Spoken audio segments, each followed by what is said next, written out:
શું કઈ ભજન લખ્યા છે? મારી તમને સલાહ છે કે તમે સંત વાંગ્મય જો, સંત સાહિત્ય.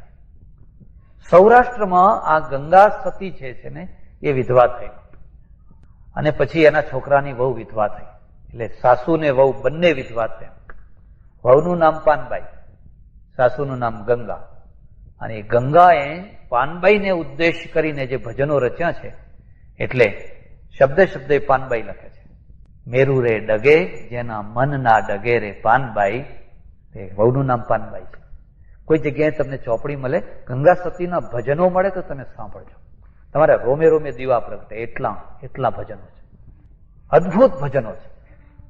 તો એ શું છે કે નિષ્ઠા છે, અને નિષ્ઠા છે એ આધ્યાત્મિકતાનું ફાઉન્ડેશન છે, એનો આધાર છે. અને આપણે શ્રદ્ધા શબ્દ હું કહું છું, પણ એમાં પેલા માર્ગમાં જેટલા ખતરા છે ને એટલા એના કરતા વધારે આ માર્ગમાં ખતરા. આ માર્ગમાં શું ખતરા છે યાદ રાખી લેજો. શ્રદ્ધાના ત્રણ કેન્દ્રો. જૈનોએ બહુ સારી રીતે એ કેન્દ્રોનું સ્પષ્ટીકરણ કર્યું, અને એ છે કુદેવ, કુશાસ્ત્ર, કુગુરુ. સુદેવ, સુશાસ્ત્ર, સુગુરુ, સદગુરુ. તમે એક ગુરુ ઉપર શ્રદ્ધા કરી પણ એ કુગુરુ છે. તમે એક શાસ્ત્ર ઉપર શ્રદ્ધા કરી પણ એ કુશાસ્ત્ર છે.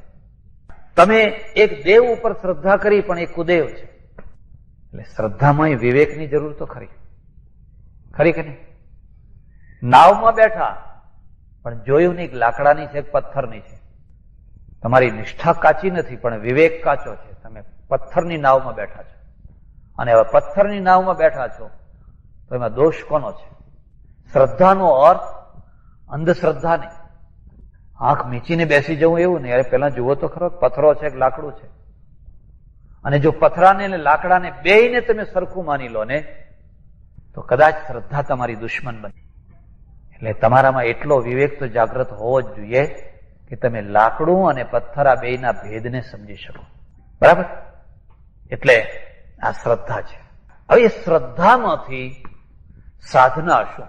યાદ રાખજો, શ્રદ્ધા એ સાધના નથી, એ પોષક બળ છે, પુશિંગ કરનારું બળ છે, જેમાંથી તમને પાછળથી ટેકો મળે. એના વિના તમે મૂકમ કરોતિ વાચાલ પંગુમ લંઘયતે ગિરિમ. કોઈ વાર હિમાલયની યાત્રા કરી છે? જેને કરી હશે એને ખ્યાલ આવશે. તો જે બદ્રી ને કેદાર છે, તો કેદારની યાત્રા બહુ કઠિન છે. હવે તો ઘણી સરળ થઈ ગઈ. ગંગોત્રીની સરળ છે, જમનોત્રીની કઠિન છે. એકવાર હું કેદારનાથ જવા નીકળેલો. અમારે સાધુઓનો બીજો ધંધો શું, 3 વાર ગયો, 3 વાર આવ્યો.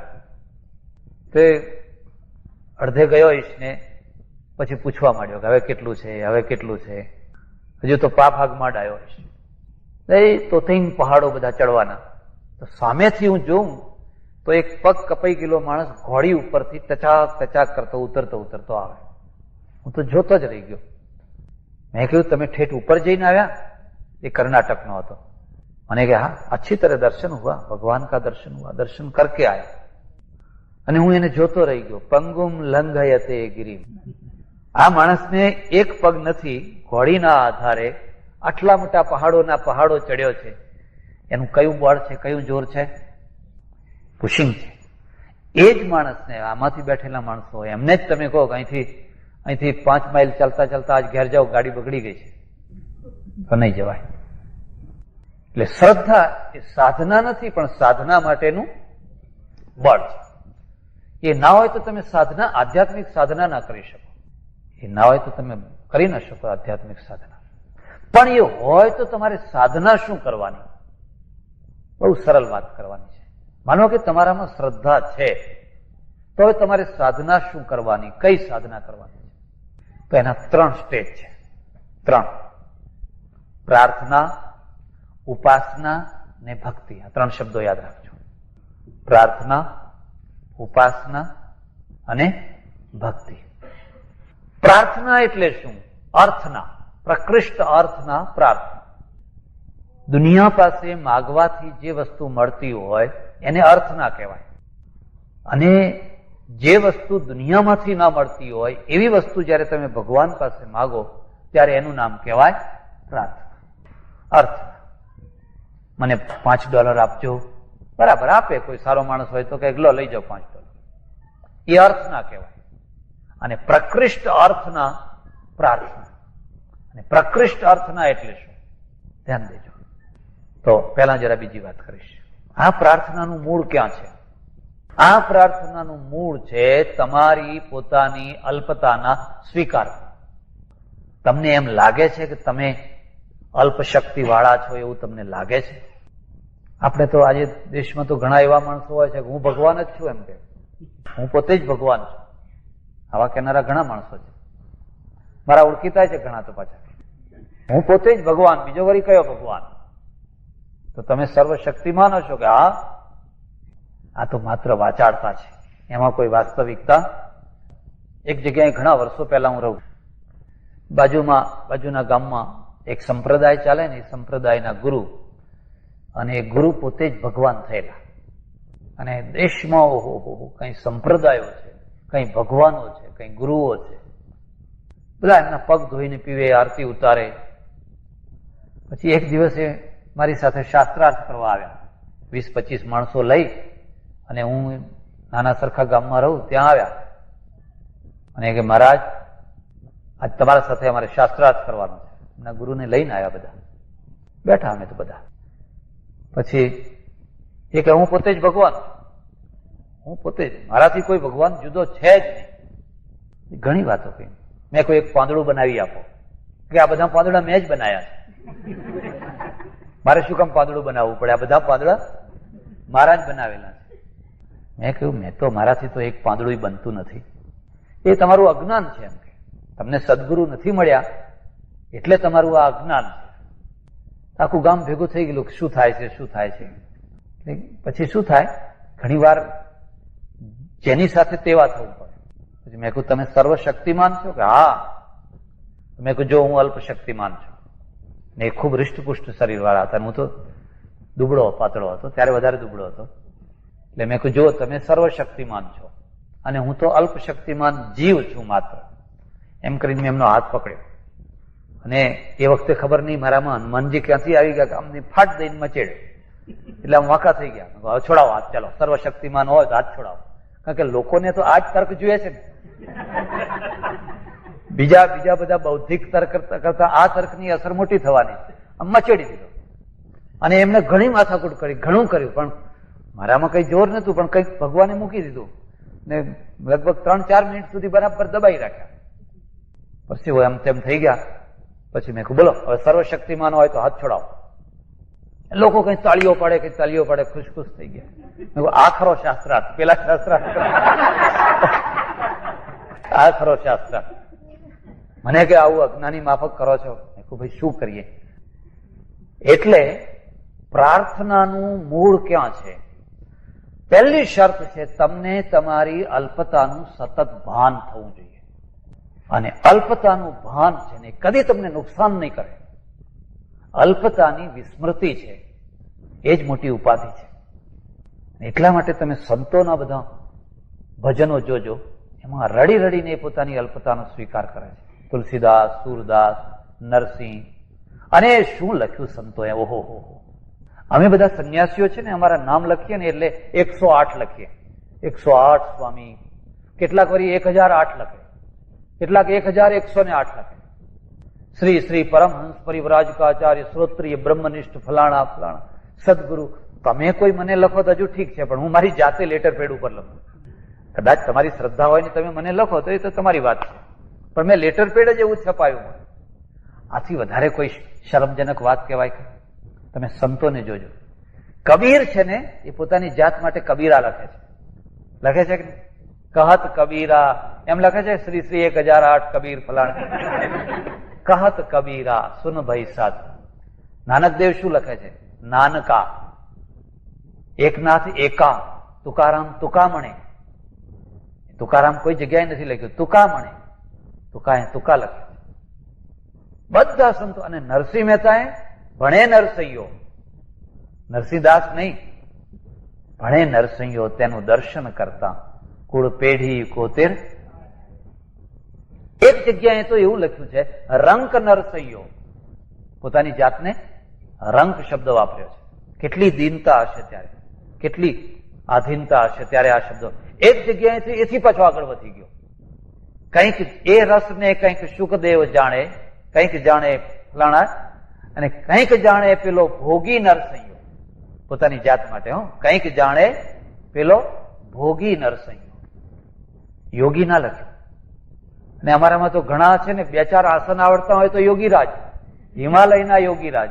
અરે ભાઈ, 4 આસન તારા કરતા તો સર્કસના ખેલ કરનારને સારા આસન આવડે. અને આ ટીવી ઉપર તમે જુઓ આ લોકોના શરીર કેટલા વળી આમ વાળે છે, એના જોઈએ તો આપણને તો આશ્ચર્યચકિત થઈ જઈએ. 4 આસનમાં તો યોગીરાજ લખે છે, કોઈ બીજો લખે તો હજુ ઠીક છે. ત્યારે પેલો નરસિંહ મહેતા લખે છે, કંઈક જાણે પેલો ભોગી નરસિંહ. કેટલું એનું ઊંચું લેવલ હોય ત્યારે આવું લખી શકે? ના લખી શકાય. એટલે પ્રાર્થનાનું મૂળ ક્યાં છે? તમારી અલ્પતાની તમને જાગૃતિ, તમને એમ થવું જોઈએ કે હું એક અલ્પ માણસ છું. અને અલ્પતા ક્યાં પહોંચે છે? પામરતાએ. જીવન છે ને, જીવન શું છે? ઘડિયાળનું લોલક. ઉત્તમમાં ઉત્તમ પુરુષ પણ કેટલીક વાર આ ઉત્તમતાની પરાકાષ્ઠાએ પહોંચ્યો હોય અને બીજી જ ક્ષણે પામરતાની પરાકાષ્ઠાએ પહોંચી જાય. પહોંચી જાય કે ના પહોંચી જાય? એટલે આ લોલક આમ ગયું છે, એ કાયમના માટે આમને આમ જ રહેશે એવું કઈ કહી શકાય? જીવન તો ઘડિયાળનું એક લોલક છે. સીડી છે નહીં, પેલા સર્પને સીડીનું નથી ખેલ હોતા, એવી એક છે. અને એની જાગૃતિ જેને હોય એ પોતાની અલ્પતાનો સ્વીકાર કરે. અને અલ્પતા જતા જતા જઈને પામરતામાં જાય છે. એટલી પામરતા કે કેટલીક વાર માણસ સોનાનો હાર પડ્યો હોય ને, એ હાર પાછો આપી દે. ભાઈ, સોનાનો હાર લઈ જાઓ. કોઈનો રસ્તામાં પડ્યો છે ત્યારે તમારું લોલક ઉત્તમતાએ પહોંચી ગયું છે. એ જ માણસ કોઈ વાર $1 માટે ગજવા મૂકી દે. કોઈ એક બીજી ભૂમિકા પહોંચ્યો હોય તો જે માણસે સોનાનો હાર પાછો આપી દીધો હતો, એ માણસ $1 પણ બુદ્ધિ બગાડે તો નવાઈ લાગાડવી, કારણ કે લોલક આ બાજુ આવી ગયું છે. હા, પેલું લોલક ત્યાં હતું ત્યારે એને હાર આપી દીધો, હવે લોલક આ બાજુ આવી ગયું છે. અને આ જે જાગૃતિ છે ને, એમાંથી જીવ છે, જીવાત્મા એમ સમજે, હે પ્રભુ, હું તો અલ્પ છું. એટલે તુકારામે એક બહુ સરસ અભંગ લખ્યો છે. અને અભંગમાં એવું લખ્યું છે, ઈશ્વરને એમ પૂછ્યું છે, તું તો કર્મ પ્રમાણે ફળ આપે છે ને? તો કે હા. તો હું સારા કર્મ કરું તો તું મને ખોટા ફળ આપે ખરો? ભગવાને કહ્યું ના. તો હું ખોટા કર્મ કરું તો તું મને સારા ફળ આપે ખરો? તો કહ્યું ના. તો તારું ભજન કરવાની હવે મારે જરૂર શું છે? હવે તો મારે કર્મ જ કરવાના રહ્યા ને. જો કર્મના જ ફળ મળવાના હોય તો હવે મારે તારું ભજન કરવાની જરૂર શું છે? એટલે ભગવાને કહ્યું તો ના કર, તને કોણ કહે છે ભજન કર? અને પછી એ નીચે અભંગમાં લખે છે કે હું એટલા માટે ભજન કરું છું કે જે મારા જીવનનો માર્ગ છે ને, એ ઢાળ વાળો છે, ચીકણી માટી છે, અને એના ઉપર સતત ઝરમર ઝરમર ઝરમર વરસાદ થયા કરે છે. પગના અંગૂઠા ફેરવીને હું ચાલું છું તો એક પગ આમ જાય છે ને એક પગ આમ જાય છે. એટલે ચાલવાનું તો મારે છે, પણ હાથ પકડવાનો તારે છે. એટલે એટલા માટે હું તારું ભજન કરું છું કે હું ચાલીશ મારા પગે, પણ મારો હાથ તું પકડજે. હાથ મારો મુખ શોમાં, એક છે ને, હાથ મારો મુખ શોમાં. અને એની પરાકાષ્ઠા ક્યાં છે પાછી? કે મેં ભગવાનનો હાથ પકડ્યો છે એક, અને હવે ભગવાન માં બન્યો છે, ને માં બનીને ભગવાને મારી આંગળી પકડી છે. હાથ પકડવામાં તો કેટલીક વાર મારા હાથે છૂટી જાય, પણ ભગવાનને હવે માતા બનાવે. ત્વમેવ માતા ચ પિતા ત્વમેવ. હાથ તો મેં પકડ્યો છે, પકડવામાં પુરુષાર્થ મારો છે. હવે એ માં બની છે, દયાળુ માં બની છે, હું બાળક બન્યો છું, અને એટલા માટે એને મારી આંગળી પકડી છે. અને હવે આંગળી છૂટવાનો પુરુષાર્થ કોને, આંગળી પકડી રાખવાનો પુરુષાર્થ કોને કરવાનો છે? એને કરવાનો. એટલે આપણે એને કહીએ છીએ કે મારી આંગળી તું ના છોડીશ, મારો હાથ તું છોડીશ. તુલસીદાસજી એક બહુ સુંદર દોહો લખેલો છે કે મહાપુરુષ છે ને, એનો જો સંગ કર્યો હોય ને તો એ તમને ડૂબવા ના દે. તમે જો એનો સાથ કર્યો હોય તો. જેમ ઉદાહરણ આપ્યું છે, પેલું લાકડું છે, પરણો, બળદ હાંકવાનું હોય ને, પરણો, એમાં સોય નાખો ખીલી નાખો, ખીલી આળ એકલી ખીલી છે ને પાણીમાં નાખો તો ડૂબી જવાની, પણ પરોણામાં જોડેલી આળ છે ને એને પાણીમાં નાખો તો તરવાની, એને પરોણાના હિસાબે. એમ જેને પરમેશ્વરનો સાથ લીધો હોય એ પોતે લોખંડ જેવો હોય, આળ જેવો હોય, પણ પરમેશ્વર સાથે જો જોઈન્ટ થઈ ગયો હોય તો એ તર્યા કરે. એટલે આ પહેલી વાત થઈ. પ્રાર્થના શા માટે? એટલા માટે કે હું અલ્પ શક્તિમાન છું. અને અલ્પતા ચતુર્દિકની અલ્પતા છે, એક દિશાની નહીં. પેલાની જેમ સર્વશક્તિમત્તા સર્વ દિશાની છે, એમ મારી અલ્પતા પણ સર્વ દિશાની છે. એક છીંક આવતી હોય ને આપણે રોકી શકતા નથી. રોકી શકીએ? કોઈ બિચારો જતો હોય ને એને અપશુકન થતા હોય, હવે આપણી ઈચ્છા હોય કે નથી ખાવી, અને પાછું એ ખાસ વેમીલું માણસ હોય, એ તો ખાસ વેમીલું માણસ હોય, તમને એમ થતું હોય કે ગમે એમ કરીને પણ છીંક રોકો, પણ રોકી શકાતી. હવે જો તમે તમારી છીંક ના રોકી શકતા હો, ચાલો તમે આંખની પાપડ નીચે પાડવાનું રોકી શકો? હું કહું 2 મિનિટ સુધી આંખની પાપડ નીચે ના પાડશો, આંખની પાપડ નીચે પડી જ જવાની છે. કારણ કે કોઈ ડિઝાઇન બનાવી છે, અને મંગળમય ડિઝાઇન બનાવી છે, બહુ વ્યવસ્થિત ડિઝાઇન બનાવી છે, એટલે થોડોક ટાઈમ થશે એટલે પાપડ નીચે પડી જ જવાની છે. તમારી નાડીને તમે રોકી શકો? તમારા શરીરની અંદર જે બધું થઈ રહ્યું છે એને તમે રોકી શકો? અજાણતા ઝેર ખવાઈ ગયું, કોઈએ ખવડાવી દીધું કે ભૂલથી ખવાઈ ગયું, અને હવે આપણે નક્કી કરી દીધું ચાલો પકવાસ છે, પચાવવાનું બંધ કર. આપણે પેલી હોજરીને કહ્યું હોય તારે હવે પચાવવા, ડોક્ટર આવે ત્યાં સુધી તું એમને એમ ચૂપ થઈ જા, તો થઈ જાય ખરું? આપણે આપણા પકવાસ એને રોકી શકીએ છીએ? શારીરિક દુર્બળતા કેટલી મોટી દુર્બળતા છે. અને પછી શરીરના વેગોની દુર્બળતા, કામનો વેગ, ક્રોધનો વેગ, લોભનો વેગ, મોહનો વેગ, ઈર્ષ્યાનો વેગ, દ્વેષનો વેગ આવે છે કે નથી આવતો? અને વેગની વખતે આપણે તણખલાની માફક તણાઈ જઈએ છીએ કે નહીં? જેમ પાણીમાં તણખલું તણાય દરિયાની અંદર, એમ તણાઈ જઈએ છીએ.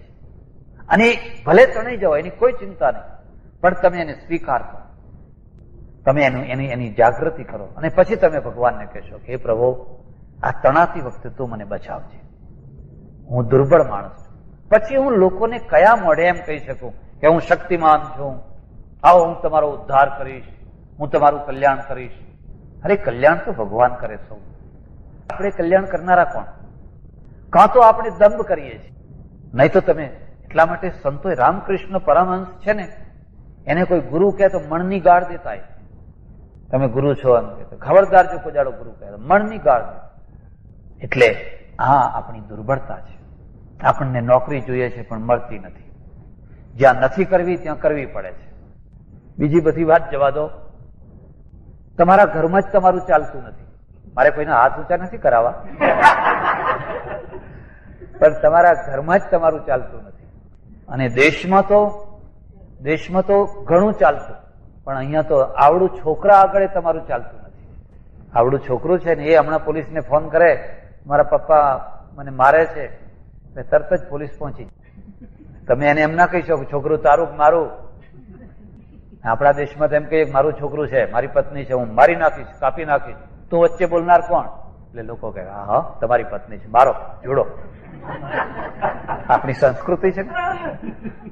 ઢોલ ગમાર શુદ્ર પશુ નારી ये सब તાડન. લોકો બાજુના ઘરમાં બેઠા બેઠા એ ધમાકા સાંભળતા હોય, જાણતા હોય કે આ ધીપ થઈ રહ્યું છે, પણ કોઈ જઈ ન શકે, કોઈ એમ ના કહી શકે ખબરદાર જો આના ઉપર હાથ ઉપાડ્યો તારે શું, મારા ઘરમાં હું ગમે તે કરીશ, કાપી નાખીશ, મારી નાખીશ. કારણ કે એના બાપે મને કન્યાદાન કર્યું છે. આ તો દાનમાં આપેલી વસ્તુ છે ને. હાથમાં હાથ મૂકી દીધો, લો હવે મારી દીકરી. તમને કોઈ વાર તો વિચાર કરો, ક્યાં સ્ટેજ કેવું મૂકી દીધું છે. કન્યા દાન કર્યું છે. કોઈ લોટાનું દાન કરે, કોઈ કहीं દાન કરે, તો આ કન્યા દાન કરી દીધું. હવે મારો જુડો જે તમારે કરવું હોય. એટલે આપણે અશક્ત છીએ, અને એ અશક્તિ આપણને દુઃખ દે છે. દે છે કે નથી દેતી? તમે હોવ ને તમારા ઘરમાં તમારું ના ચાલતું હોય તો તમે કદી સુખી થઈ શકો ખરા? તમારા ઘરમાં તમને કોડીની કિંમત હોય અને તમારું કશું જ ના ઉપજતું હોય. મને ઘણી વાર આવે ને દેશમાં લોકો આમંત્રણ આપવા, મારા કાલ મારે ત્યાં જમવા આવજો. એટલે હું પૂછું તમારી પત્નીને પૂછીને આવ્યા છો? મને કે એમાં શું પૂછવું હતું, ઘરે એનું મારું ના તો નહીં આવું, કારણ કે મને ઘણા કડવા અનુભવ થયા છે. એટલે જો તમે એ ગૃહ વિભાગની નો ઓબ્જેક્શન સર્ટિફિકેટ લઈ આવો, એનઓસી લઈ આવો, પછી વાંધો નહીં, બાકી નહીં તો તમારી એ ખેર નહીં ને મારી એ ખેર નહીં. પણ આપણું નથી ચાલતું, આપણું આપણા શરીર ઉપર નથી ચાલતું, આપણું આપણા ઘરમાં નથી ચાલતું, આપણા માણસોને આપણે નથી કેચ કરી શકતા, આપણી નોકરી ઉપર નથી ચાલતું, આપણી ફેક્ટરીના મજૂરો ઉપર આપણું કામ નથી ચાલતું. અને આ ચારેય તરફની આપણી આ દુર્બળતા એક તરફ છે. એવી પ્રબળતા પણ છે, એનો અર્થ એવો નથી કે તમે દુર્બળ જ છો, તમારું કંઈક ચાલે જ, તમારી પ્રબળતા પણ છે. પણ પ્રબળતાનું સતત ભાન છે ને એ પ્રાર્થનાનો આધાર નથી, દુર્બળતાનું ભાન એ પ્રાર્થનાનો આધાર છે. અને ત્યારે તમે કહો, હે પ્રભુ મારી કોઈ શક્તિ નથી, તું જ સર્વસ્વ છે. એક બીજી વાત યાદ રાખજો, તમે કોઈ પણ કાર્ય કરવા નીકળો ને, જોબ ઉપર જાઓ, ફેક્ટરીએ જાઓ, મોટેલે જાઓ, દીકરીનો વિવાહ કરવા, છોકરો ફળવા જાઓ, કે ભેંસ ખરીદવા જાઓ. દેશમાં તો ભેંસ લેવા જાય ને, અને શું અમે તો લોકોને કઈ ઉધાર અવાડે ચડાયા છે. એ અમારી પાસે આવે, મને કે મહારાજ મારે કઈ ભેંસ ઉપર લેણું છે, કાળી ભેંસ ઉપર લેણું છે કે ભૂરી ભેંસ ઉપર લેણું છે કે માથામાં પેલું ચાંદુ હોય એની ભેંસ ઉપર લેણું. હવે એને શું લેવા દેવા છે? પણ શું કઈ ગોઠવ્યું છે કે જાત જાતનું એવું ગોઠવ્યું છે. એક પટેલને કહેવાનું કે જો તમારે કાળી ભેંસ ઉપર લેણું નથી હો, એના મગજમાં એ વાત બેસાડે, આખી જિંદગી કદી કાળી ભેંસ નહીં ખરીદે, કારણ કે કહ્યું છે, મહારાજે કહ્યું છે કે તારે કાળી ભેંસ ઉપર લેણું નથી, એટલે એ ભૂરી ભેંસ જ ખોળવાનું, ને તારે ચાંદરી ભેંસ ઉપર લેણું છે, તારે કાળી ભેંસ ઉપર લેણું. આટલી અવૈજ્ઞાનિકતા ક્યાં તમને જોવા મળશે બીજે? આને તો ધર્મ કહેવો, આને અધ્યાત્મ કહેવું, કે આને અંધશ્રદ્ધા કહેવી, કે આને વેમ કહેવા? બધી વાતોમાં આજ બેસાડી દીધું હોય. એટલે આ બધું તમે પડતું મૂકો, આને જવા દો, આનું નામ ધર્મ નથી. પણ તમે પરમેશ્વરને પ્રાર્થના કરી નીકળો, હે ભગવાન મારે એક ભેંસ ખરીદવી છે, તો તું મને પ્રેરણા આપજે, હું કોઈને ઠગું નહીં, કોઈ મને ના ઠગે, મારે જે પ્રકારની જોઈએ છે એવી મને મળે, મારે એને 2 પૈસા ઓછા નથી આપવા, પણ મને એ ઠગે નહીં. તમે જીવનમાં અનુભવ કરજો. કદાચ હૃષ્ટપુષ્ટ જોઈ ભેંસ જોઈને તમે મોહિત થઈ જશો, આજ ભેંસ લેવી છે, પણ ભગવાન તમને પાછા ખેંચી લે, નહીં તને ખબર નથી, આ તો દેખાવ જ છે, અંદર કશું જ નથી. તમને કઈ ને કઈ એવું નિમિત્ત બનાવી દેશે, અને પછી તમને થશે કે હા સારું થયું હો પેલી ભેંસ ના ખરીદી. તો એટલા માટે આપણે એક નહીં, નિદ્રામહી નહીં હતું તને ભાન જ્યારે, જેણે જુઓ પૂર્ણ રક્ષણ કીધું ત્યારે, તેને પ્રભાત સમયે ઉઠીને સ્મરું, કાર્યો બધા દિવસના પછીથી કરું. આ પ્રાર્થના છે, નાની મોટી દરેકે દરેક બાબતમાં. એક બીજી વાત, પ્રાર્થનામાં ગોખેલા શ્લોકો ના બોલશો. બોલવા હોય તો થોડાક ચીલા ચાલુ જે બોલાતા હોય બોલજો, કારણ કે એમાં તમારું મન નહીં લાગે. તો અમે એવા માતા ચ પિતા એમ બોલ્યા કરશો, મન આમ દોડ્યા કરતું હશે. હું તો ઘણી જગ્યાએ જોઉં ને, તો લોકો પ્રાર્થના કરતા હોય, આમ ઘંટડી બીજું ત્રીજું, અને પાછા દૂધ ઉભરાણું જોયા છે કે નહીં, જો પેલી બિલાડી ના આવે, પણ તું અહીં તારું મન અહીં લગાવ ને. એકની એક રટેલી જે વાતો છે ને, એને તમે રોજ રોજ બોલ્યા કરો તો તમારી તન્મયતા નહીં થાય. ત્યાં તન્મયતા માટે શું જરૂરી છે? તમારી પોતાની ભાષામાં તમારા પ્રોબ્લેમ હોય એને તમે ભગવાન આગળ રજૂ કરો. રોજના નવા પ્રોબ્લેમ જે કંઈ હોય વ્યક્તિગત રીતે, જેમ મારી સાથે તમે વાત કરો, એની સાથે વાત કરો. એ તો પિતા માતા હિતેશી છે, સખા છે, એની સાથે વાત કરો. હે ભગવાન હવે મારે આ મોટેલ કાઢી નાખવી છે, નીકળતી નથી. તમે એના સાથે વાત કરો, એ તમારી પ્રાર્થના છે. ગમે તે, મારે આ જોબ બદલી નાખવી છે, મારે આ જગ્યા બદલી નાખવી છે, મારે અને મારી પત્નીના વચ્ચે કંઈક મન મોટાવ થઈ ગયેલો છે, કંઈક ક્રાંતિ થઈ છે, એને મારા ઉપર ને મને એના ઉપર, કંઈક વહેમ થઈ ગયો છે, કંઈક શંકા થઈ ગઈ છે. તું અમારા બંનેનું સમાધાન કરાવી આપ. તું અમારા બંનેના વચ્ચે પડેલી જે મેલ છે, કચરો છે, એને તું દૂર કરી નાખ. આ તમારી પ્રાર્થના છે, એનો કોઈ શ્લોક ના હોય. અને તમે જુઓ કે પ્રાર્થનાની અસર થાય છે કે નથી થતી. પણ તમારા પ્રશ્નો છે ને, એ તમારા પ્રશ્નોને તમે તમારી ભાષામાં તમારા ભગવાન આગળ રજૂ કરો. અને એટલા માટે પ્રાર્થના કરતી વખતે એકાંત જોઈએ. એકાંત નહીં હોય તો તમારા અંદરના ભાવ નહીં ખીલી શકે. બીજાની ઉપસ્થિતિ હશે ને એટલે તમે તમારા અંદરથી જે ખીલવાપણું છે ને એ નહીં રહે.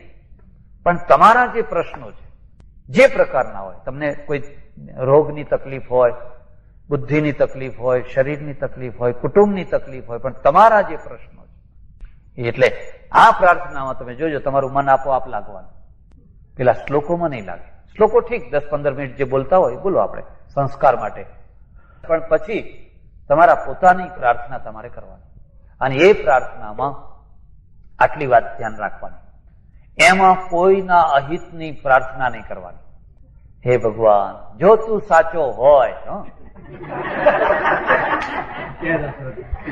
જો તું ખરેખર તારામાં સાચ હોય તો આ વખતે તો મારા પડોશીના છોકરાને ફેલ કરજે ને કરજે. તારા પડોશીના છોકરાને ફેલ કરજે? હા, એટલે પડોશી કહેતો હોય મારા પડોશીના છોકરાને ફેલ. આનું નામ પ્રાર્થના કહેવાય. તમે માગો. એક બીજી વાત, પ્રાર્થનાની ઊંચાઈ ક્યાં છે? એટલે ગીતામાં 4 કક્ષાઓ મૂકી છે. આર્તો, જિજ્ઞા, સુરર્થાર્થી, જ્ઞાની ચ ભરતર્ષભ. આ ચાર કક્ષાઓ મૂકી છે. પ્રાર્થનાની પરાકાષ્ઠા જેને ઊંચાઈ કહેવાય, એની ઊંચાઈ ક્યાં છે? તમને મારવા માટે જે તલવાર લઈને ફરતો હોય કે પિસ્તોલ લઈને ફરતો હોય, તમારી સામે કોર્ટે ચડ્યો હોય, તમારા ઉપર કેસ કર્યો હોય, તમારી નિંદા કરતો હોય, તમારી બદનામી કરતો હોય, એના માટે પણ તમે પ્રાર્થના કરો, હે ભગવાન એની બુદ્ધિ સુધારજે. ખબર નહીં કેમ એ મારા પાછળ પડ્યો છે, હું એના પાછળ પડવા નથી માંગતો, તું એનું ભલું કર, તું એનું ભલું કર. અને હું આ તમને અનુભવ કરીને કહું છું, તમારી જો આંતરિક શક્તિ હોય ને તો તમે ધીરે ધીરે તમારા શત્રુના ચિત્રને સામે રાખો.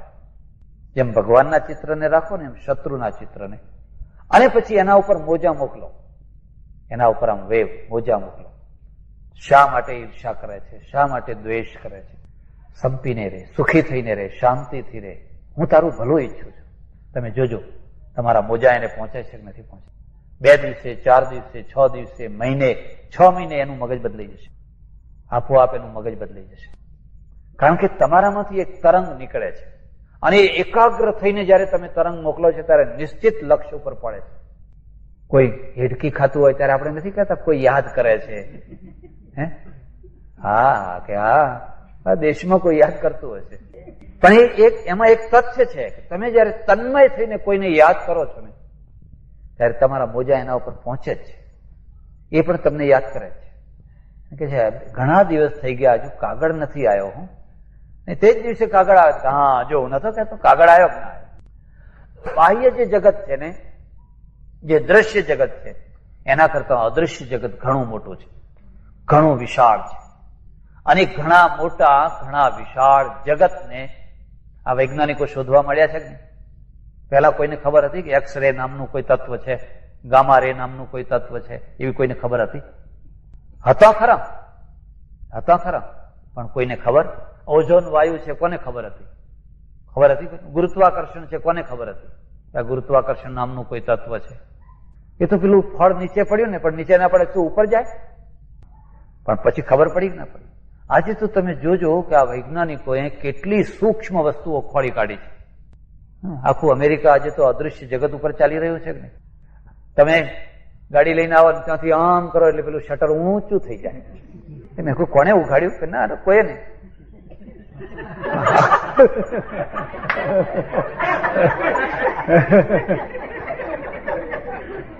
અને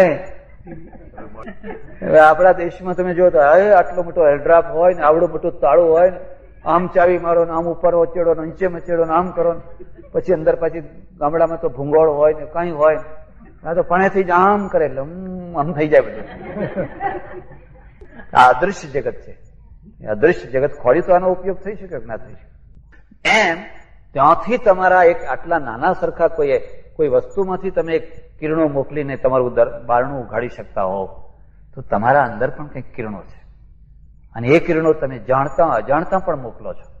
એવું નહીં કે તમે સાધના કર્યા પછી જ મોકલી શકો. તમને ખ્યાલ પણ ન હોય.